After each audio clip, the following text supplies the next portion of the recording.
పుత్తడి బొమ్మకు పుస్తెలు కడుతూ పురుషుడి మునివేళ్ళు పచ్చని నడపై వెచ్చగా రాసను చిలిపి రహస్యాలు.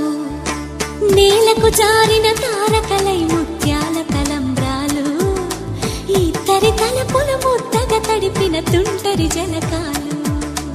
అందాల జంట అందరి కంటికి విందులు చేసి